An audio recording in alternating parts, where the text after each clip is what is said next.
Hello and welcome back to Fantastic Fiber. Today I will be wearing this. This is a neck piece that holds the phone. Hold the phone? What? Well, that's what we're going to be working with today, and it will be holding my phone as I crochet. What am I crocheting? Well, I'm not even sure yet, but we'll find out. Don't mind the ends in my blanket. I'm still working on it. Haven't finished it yet. I've got I'll show you. I got just a bit of border left around the edging. And then when that's finished, then I'll be done. And I'll cut all my ends. Okay, let's get started. Okay, let's see how this works out. Already I don't like the fact that it wobbles back and forth. Okay, and that is a little too high. So we're gonna move this down some. And you guys get to see this wonderful footage of me trying to figure out how to set myself up. So I figured what I'm gonna do is what I've been doing in this bag here. I've just been crocheting some little tiny squares. I have a special project in mind for somebody special, and I'm not gonna mention who because it's a surprise. Surprise. So I'm just gonna make a slip knot. And guys, this is just a tester video to see about maybe trying this style for tutorial. So if you don't know how to make a solid granny square, not like these ones with all the holes in it, but like these where your hole is only in the corner, if you don't know how to do this, this is what we're gonna do. So let's go ahead and get started. We're going to chain 3. 1, 2, 3. I'm going to close this. Wow, that is so far away. Hold on. There we go. So I'm going to close that by putting my hook into the first chain, grabbing that back right there, yarning over and pulling through so that I can create a little circle. Now, why did I do 3? I normally do 4. So, I guess because I got this neck thing on. Big breath. Scissors. Back down here. Okay. 1, 2, 3, 4. Now we're going to insert our hook into the very first chain, grab that chain from the back of the yarn hook, yarn over, and pull through all loops. And again, you guys get to see all these bloopers because editing is not my forte. Okay. Nope.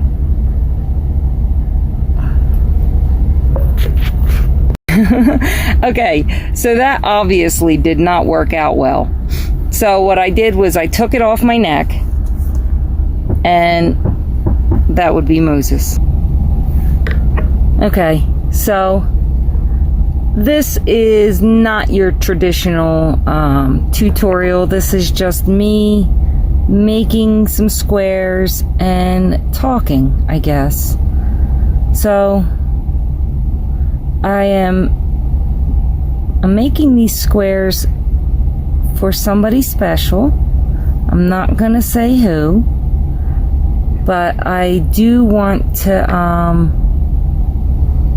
get them done quickly because I don't usually have the opportunity to crochet full projects quickly anymore. I work, like our miles have picked up dramatically, and so the work has picked up and it's just been very, very busy.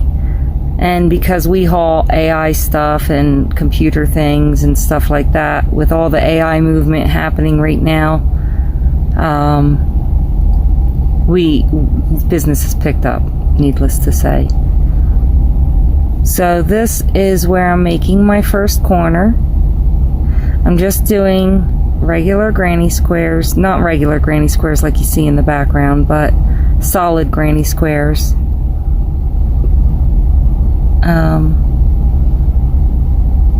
So if you don't know how to do them, pay attention to the next row.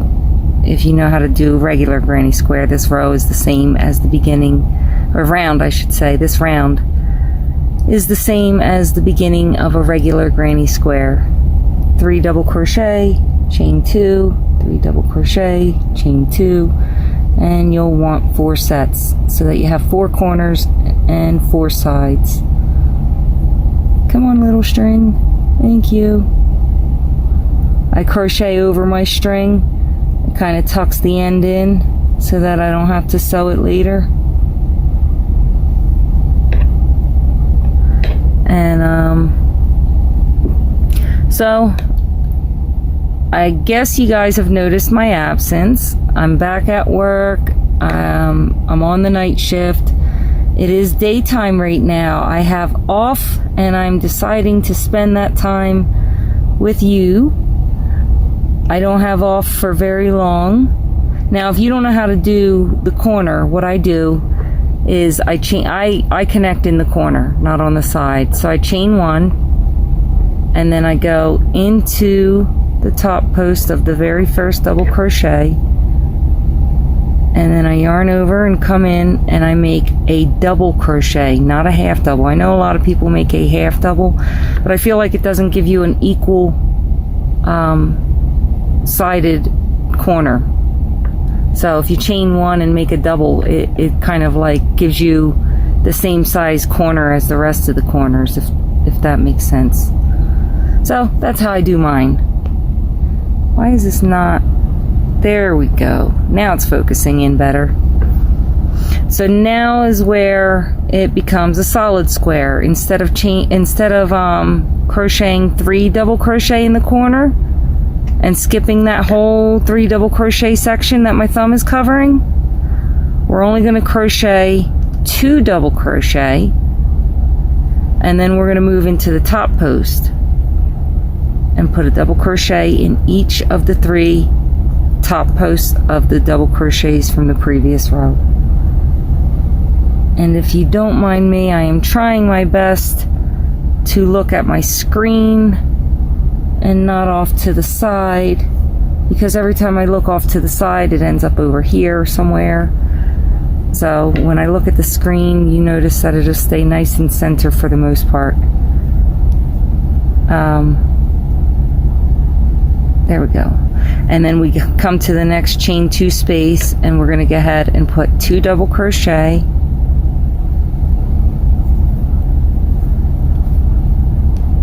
and that finishes one side. So 2 double crochet in one side in the corner, then 3 single double crochets by themselves in each of the top posts, and then 2 more. So at the end of it all, you have 7 on each side, and you always put your 2 chains in the corners. 2 chains, isn't he a rapper? You know, I like hip hop. I love R&B. I love, you know, all types of different music. But I always found it funny that different hip hop, rap, and R&B artists tend to say their own name often in their songs. Like, I don't listen to country, but I never heard Garth Brooks go, "Garth Brooks, y'all!" Yeah, you hear 2 Chainz scream his name. In case you didn't know how many. Just 2. I know, I'm being silly. The weird things that happen in my brain. So yeah, this is how you make one of these solid granny squares. And